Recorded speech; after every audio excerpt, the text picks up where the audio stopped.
Hi, I'm Chad, and you're watching Squarebody Stuff.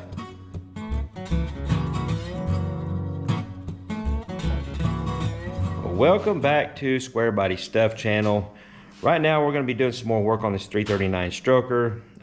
Just got it running a couple videos ago. Been a long time coming to get this thing to make some noise. But what we're going to be doing in this video is, main thing is installing stud girdles. That's not really a big process, but I figured I'd, at least show how to do that. Not much to it. But also we're going to be going over just kind of checking over the wear pattern on my push rods, rocker arms, because everything's new. I've had several heat cycles on this thing. I want to make sure I don't have any weird wear patterns, because if you have something not wearing right off the bat, it's not going to be good long term. So we're going to check some stuff out and install some stud girdles. Now the main reason to run stud girdles is for valve train stabilization. I do have 7/16 studs, and my springs aren't super heavy, but still yet running at higher RPM, the more stable you can keep everything, the better off you're going to be. So I decided to go ahead and run these things, and yeah, we're going to put these on there. They just clamp onto these once you get your valve set, and yeah, we'll go over that. But first I'm going to kind of show you the wear pattern and what's going on with the engine. Now if you watched our video on starting this thing up, it was fairly uneventful, but we had a lot of fun doing that. My boys come over, or a couple of my boys come over, we all hung out, got this thing fired up.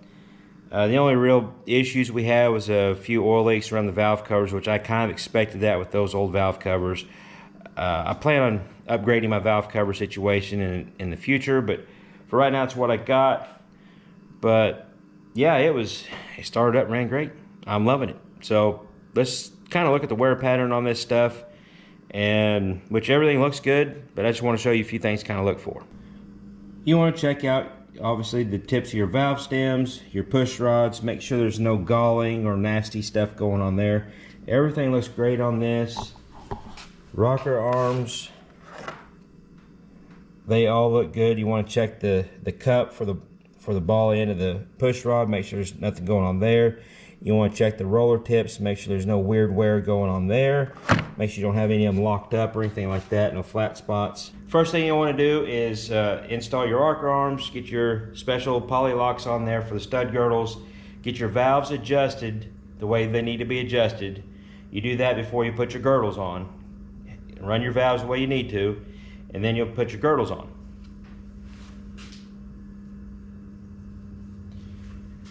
And installing the girdles is pretty simple.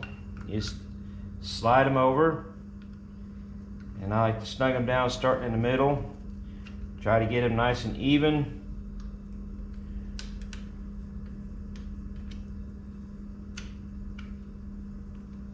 Once you get these snug down, you want to probably roll the engine over once or twice just to make sure you don't have any clearance issues with your rocker arms. But then after that, you just tighten down your stud girdles. I start from the middle, go out to the edges, and torque them down to manufacturer's specifications. I just gave everything kind of a once over. I've done a compression test. I've got my stud girdles mounted on both sides. Yeah, we're ready for possibly some dyno time. Now I had to call my machine shop today, and they are way behind on their dyno schedule. So, and it's actually engine dyno, not the hub dyno. So I'm looking into that. We're trying to get this thing on the engine dyno so we can see what it actually makes. Honestly, being wintertime, I'm going to be doing a lot of work to Squeaky anyway, so he's not going to be drivable. So we're just going to have to kind of do some more waiting. But trust me, we're going to have some fun with this thing. We're going to do something with it. Yeah. So kind of a climax if it starts, and then it's like, and then we got nothing. But we've got some stuff to do. I got a carburetor, got to build for them, do some kind of cool stuff with that. And yeah, we've got a special guest showing up this weekend, and we're gonna hope to do some video this weekend. Anyhow, compression numbers. I did a compression test, and if you could read my chicken scratches, That's where it came out. They were right in between 145 and 150. Every hole was about the same, so we're good there. Like I said, it runs great. It starts up great, runs great. I don't know what kind of power it has. I mean, it may be a complete turd with under a load. I don't know yet, but we'll figure that out in the future. So don't forget to like, share, and subscribe. Do all that good stuff.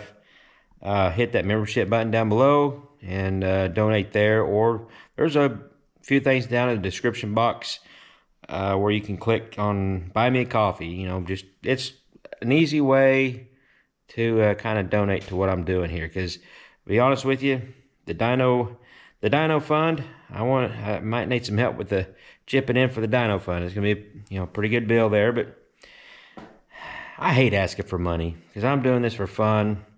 I don't expect you guys to have to pay to see this, but that is what it is. Donate if you like. If not, just keep on watching and enjoying what I'm doing. I appreciate you either way. So I think that's all I got for you for now. Until next time, y'all keep your square bodies rolling. We'll catch you later.